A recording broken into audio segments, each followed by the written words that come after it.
Hello hello hello hello, আজকে আর একটা ব্লগে চলে এসেছি অম্বিকা দাসের বাড়িতে, এবং আজকে আমার সাথে এই ব্লগটায় অম্বিকার মাও আছেন। বৌদি, আপনার একটু পরিচয় দিন। আমি অম্বিকা দাসের মা। Ambika, please come. চন্দনা দাস।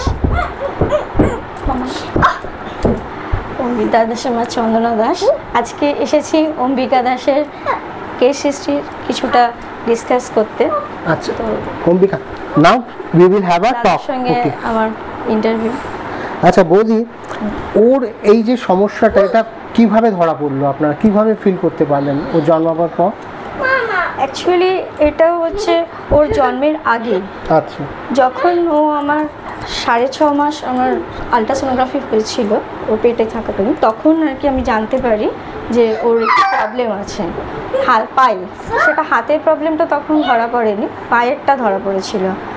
কিন্তু তারপরে ওর জন্মের পর দেখা গেল যে ওর হাতে এবং পায়ে দুদিকেই সমস্যা। তারপরে আমরা ডাক্তারের সঙ্গে কনসাল্ট করি, তো ডাক্তার বলল যে এটা যেহেতু ওর নি বল নেই, তো সেক্ষেত্রে ওর কোনো ওটি করে কিংবা করে এখন কিছু করা যাবে না। যদি করতে হয় সেটা আপনার ওর যখন গ্রোথটা কমপ্লিট হয়ে যাবে তারপরে ওর আর্টিফিশিয়াল নি ট্রান্সফার তখন করা যেতে পারে, কিন্তু এখন করা যাবে না। সেক্ষেত্রে তাহলে আমাদের পজিটিভ দিক হিসেবে ওকে একটা আর্টিফিশিয়াল লিভ ইউজ করতে হবে। কিন্তু ওর বয়সটা এতটাই ছোট ছিল যে সেই সময় ডাক্তাররা বলল যে এই সময়টা দিলেও হবে না পসিবল। এটাই কন্টিনিউ হচ্ছে। Welcome to Arijit official blog. আর আজকে আমি অম্বিকার সাথে যেভাবে বললাম, বৌদির সাথে আড্ডা মারছি এই ব্লগটায়। যারা অরিজিৎ অফিসিয়াল ব্লগ সাবস্ক্রাইব করেননি প্লিজ করবেন, আর আমার মেইন ইউটিউব চ্যানেলটা অরিজিৎ অফিসিয়াল ইউটিউব চ্যানেলটা সাবস্ক্রাইব করবেন। আজকে বৌদির সাথে আড্ডা মারার ক্ষেত্রে ঢোকার আগে আমি কিছু পয়েন্টস আপনাদের কাছে ক্লিয়ার করে দিই।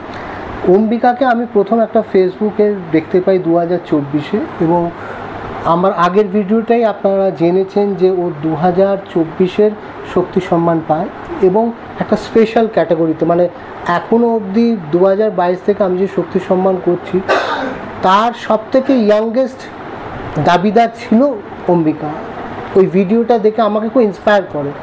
তো বৌদি, ওই ভিডিওটা কিভাবে, আমি তো ফেসবুকে দেখেছিলাম, যেটা থ্রু দিয়ে আমি ওকে খুঁজে পাই, ওটা কোথায় কি হয়েছিল যদি একটু বলেন। অ্যাকচুয়ালি ওর ডিস্ট্রিক্ট স্পোর্টসে ও করেছিল, পার্টিসিপেট করেছিল, তো সেখানে ও থ্রোদা বলে ও ফার্স্ট হয়েছিল।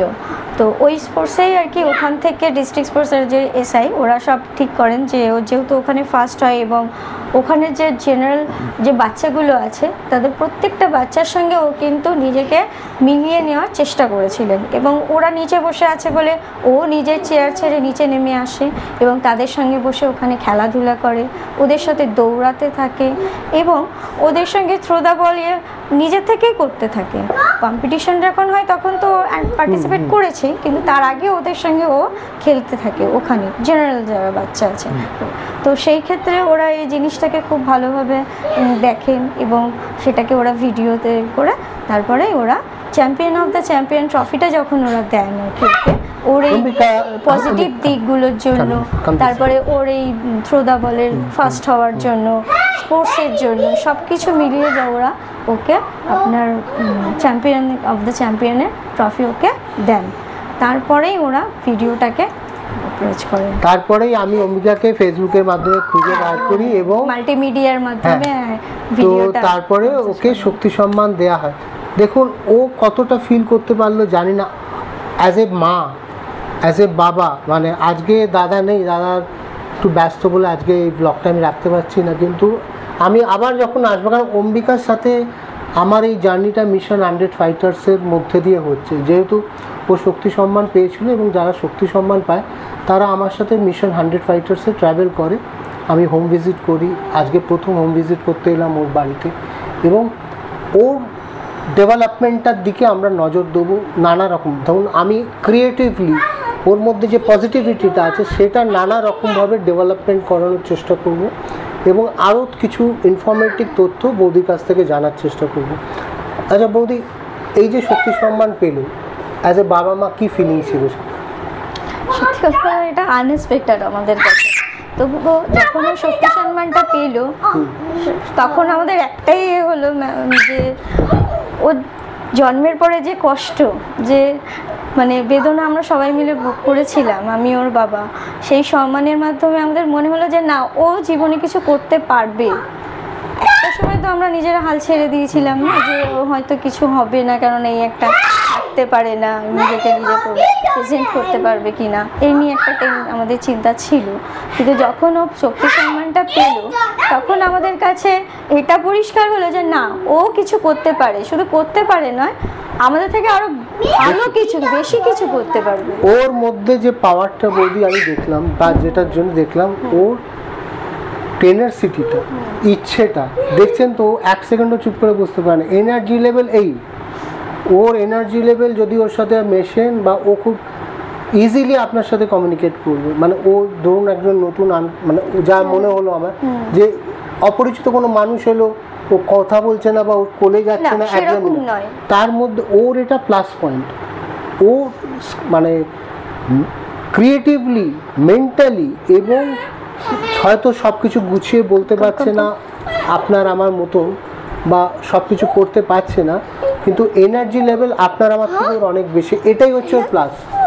এটাকে গ্রুম করতে হবে। মানে প্রত্যেকটা মানুষ বা প্রত্যেকটা জিনিসের মধ্যে ঈশ্বর একটা প্লাস পয়েন্ট দিয়েছে। তার যত সমস্যাই হোক না কেন, ক্রাইসিস হোক না, ওর প্লাস পয়েন্ট কিন্তু ও যা করছে, যেটার জন্য দৌড়েছিল, যেটার জন্য ও আপনাদেরকে প্রাউড ফিল করিয়েছে। অবশ্যই প্রাউড ফিল, ভীষণই প্রাউড হয়েছিলাম সেই সময়টা। তো এটা তো একটা স্টার্টিং, এবং ওর জীবনে দেখবেন কোথায় না কোথায় ওর এই এনার্জি লেভেল, ওর জন্য আপনারা সেই প্ল্যাটফর্মে যাবেন, ও আপনাদের নিয়ে যাবে। তো ধরুন সেই সকলের আশীর্বাদ এবং সবার সহযোগিতার মাধ্যমে যদি ও আরো এগিয়ে যেতে পারে, আমাদের কাছে সেটা সবচেয়ে বড় পাওনা হবে। এর থেকে বেশি। ও বৌদি এখন বয়স কত আর কোথায় পড়াশোনা করছে ও?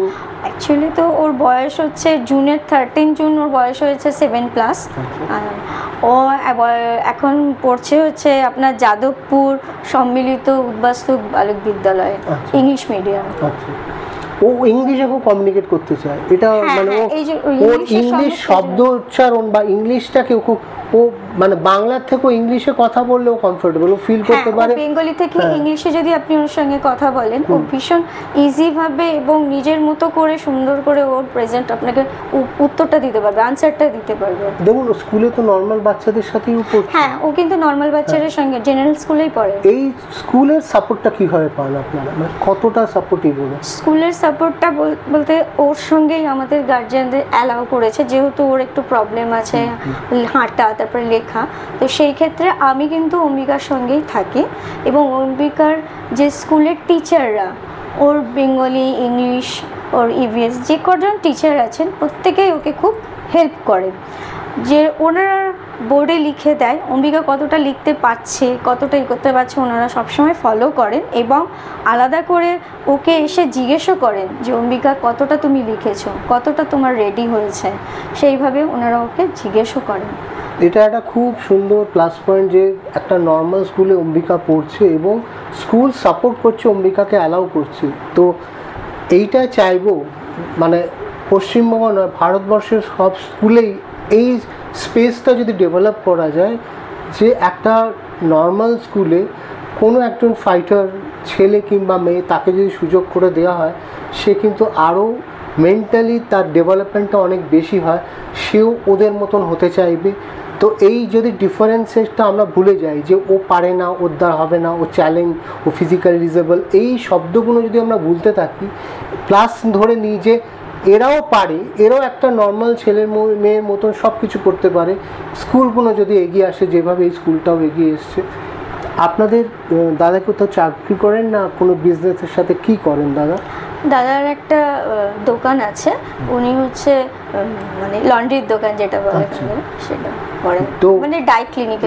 এটা কোথায়? এটা হচ্ছে আপনার আশুতোষ কলোনিতে, আর আশুতোষ যে পার্কটা আছে ওইখানে দোকানটা। ওকে বড় করার অ্যাট প্রেজেন্ট লড়াই কতটা, আপনাদের দুজনের কতটা লড়াই করতে হচ্ছে? লড়াই বলতে যেহেতু ও হাঁটতে পারে না, সেটাই আমাদের সবচেয়ে বড় কষ্টের, কারণ আমাদের যেখানেই নিয়ে যেতে হয় আমাদের কোলে করেই নিয়ে যেতে হয়, এবং স্কুলে যে ওই স্কুলও করে সেটাও আমরা কোলে করেই এক ক্লাস থেকে আরেক ক্লাস যাই, কিন্তু ওখানে স্কুলের একটা সুবিধা আছে যে স্কুলের টিচাররা যেহেতু হাঁটতে পারে না, তার জন্য কিন্তু পার্টিকুলার একটা ক্লাসই ওর জন্য আমাদের দিয়েছে, যে এই ক্লাসে অম্বিকার থাকবে, মানে ক্লাস 1-এর ক্লাস, এখানে সব 1-এর স্টুডেন্টরা পড়াশোনা করবে। যদি কোনো টিচারের কোনো প্রবলেম হয়ও, টিচার ওখানে এসেই ক্লাস করান, কিন্তু আমাদের কোথাও যেতে হয় না। বলি এই তো আপনি দাদা মিলে ওকে নিয়ে সবার সাথে জনস্রোতের সামনে নিয়ে লড়াই করছেন, কিন্তু অনেক পেরেন্টস আছে যারা তাদের ছেলেদের কোনো প্রবলেম, ছেলে মেয়েদের কোনো ছোটোবেলা থেকে কোনো প্রবলেম থাকলে সেটাকে আড়াল করার চেষ্টা করে, যাতে সবাই না জানতে পারে আমার ছেলে এটা বা আমার মেয়েটা এই। সেরম পেরেন্টসদের উদ্দেশ্যে আপনি কী বলবেন? কেন তাদের যখন মনে হয় যে না এটা জানানোর দরকার, ডাক্তারের কাছে যাওয়া দরকার, তখন অনেক লেট হয়ে গেছে। তো আমি মনে করি এটা কখনোই করা উচিত নয়। যখনই কেউ জানতে পারবে যে তাদের বাচ্চাদের এই প্রবলেম কোনো কিছু আছে, তখনই সঙ্গে সঙ্গে কোনো ডাক্তার হোক কিংবা কোনো ফিজিশিয়ান হোক, তাদের সঙ্গে অবশ্যই যোগাযোগ করা দরকার। এবং এগুলো সাধারণত বিভিন্ন রকম থেরাপির মাধ্যমে, বিভিন্ন এর মাধ্যমেও কিন্তু ওদের অনেক ইমপ্রুভ করা যায়। আর আমরা যদি খোঁজ করি, এদের যত আমরা সমাজের সঙ্গে মেলাতে পারবো, সমাজের মানুষ কিন্তু তত ওদেরকে নিজের কাছে করতে পারবে। আর যত ওদের দূরে রাখবো, ওরা কিন্তু সব কিছুর সঙ্গে নিজেদের মিলিয়ে নিতে পারবে না। তাই আমি প্রথম থেকেই কিন্তু চেষ্টা করেছি, আমি এবং ওর বাবা, যে প্রত্যেকটা মানুষের সঙ্গে ওকে প্রত্যেকটা মানুষের সঙ্গে ও মেশে, কারোর সঙ্গে ভেদাভেদ কিংবা কোনো আমি কোনোদিন করাইনি ওকে। আর দ্বিতীয়ত প্রত্যেকটা অনুষ্ঠানে আমরা চেষ্টা করেছি ওকে নিয়ে যাওয়ার, এবং সেক্ষেত্রে তো স্কুলগুলো তো ভীষণইভাবে আমরা সাপোর্ট করেছে, টিচাররাও খুবই সাপোর্ট করেছেন। এবং বর্তমানে যে স্কুলে পড়ে সেই স্কুলেরও প্রত্যেকটা টিচাররাও যেমন সাপোর্ট করে, শুধু বলবো না টিচার, ওখানকার স্টুডেন্টরাও খুবই ভালো। ওনারা জেনারেল স্টুডেন্ট, বাট প্রত্যেকটা স্টুডেন্ট কিন্তু ওর সঙ্গে এসে মিশে গেছে, কোনো প্রবলেম হয় না। তো এই সাপোর্টটা যেমনি স্কুল করেছে, সমাজকেও করতে হবে।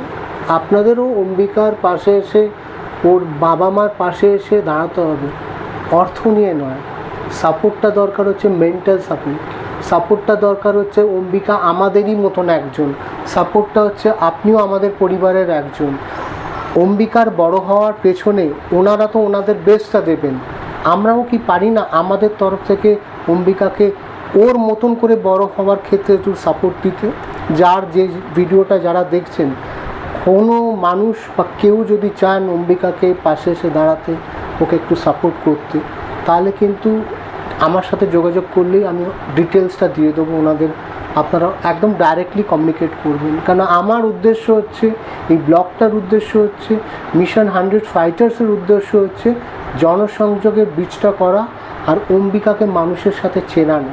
কারণ এদের কথা সবার কাছে পৌঁছয় না বলে এদের লড়াইটাও অনেকটা জায়গায় হারিয়ে যায়। আজকে অম্বিকাকে দেখে আরেকজন এরম বাচ্চা, তাদের ফ্যামিলি এগিয়ে আসবে, আর একটা ছেলে আর একটা মেয়েও এগিয়ে আসবে, তাদের পরিবাররা সাপোর্ট করবে। আর এই জার্নিটা অম্বিকার সাথে কিন্তু আমার আজকে শুরু হলো, আবার হয়তো মাস 6 পর আবার আমি আসবো। ওর যে স্কিলটা, আজকে ও আমার সাথে যে সোলো ভিডিওটা হলো, ও কীভাবে কমিউনিকেট করলো, বা বৌদির সাথে আবার আলোচনা করবো, আজকে দাদাকে পাইনি বলে সেই ব্লগটা হয়তো দাদার সাথে করব। ওর ডেভেলপমেন্টটা কী করে হচ্ছে আমার মধ্যে, আমি ক্রিয়েটিভলি, আমার মধ্যে নলেজ আছে বৌদি, আমি ওকে ক্রিয়েটিভলি গ্রুমিং করার চেষ্টা করব, ক্রিয়েটিভ সাপোর্টটা দেওয়ার করবো, এবং ওর সেলফ আইডেন্টিফিকেশনটা গ্রো করানোর চেষ্টা করব, যাতে অম্বিকা দাস অম্বিকা দাসই, অবশ্যই ও কারোর উপরে ডিপেন্ডেন্ট না, দয়া না, দাক্ষিণ্য নয়, ও নিজের সম্মানটা নিয়ে যেন মাথা উঁচু করে আগামী দিনে বাঁচে। এবং আমি চাই ও নিজের পরিচয়টা নিজে তৈরি করুক, আমাদের ওর পরিচয়টা যেন আপনাদের আমরা যেন পরিচিত হই, তাতে কিন্তু অলরেডি স্টার্ট করে দিয়েছে, এটাই দৌড়ে করেছে, শক্তি সম্মান পেয়ে করেছে। তো সবাই অরিজিৎ অফিসিয়ালের সঙ্গে থাকুন, অরিজিৎ অফিসিয়াল ব্লগের সঙ্গে থাকুন, এবং আমার যে মেইন চ্যানেলটা আছে অরিজিৎ অফিসিয়াল ইউটিউব চ্যানেল, ওটাকে সাবস্ক্রাইব করবেন। আর শেষ করবো অম্বিকাকে ডেকে, Ambika come here, come here, come here, come here. So say ta-ta to everyone. Ta-ta, ta-ta, ta-ta, ta-ta, ta-ta, ta-ta, ta-ta, ta-ta, ta-ta, ta-ta, ta-ta.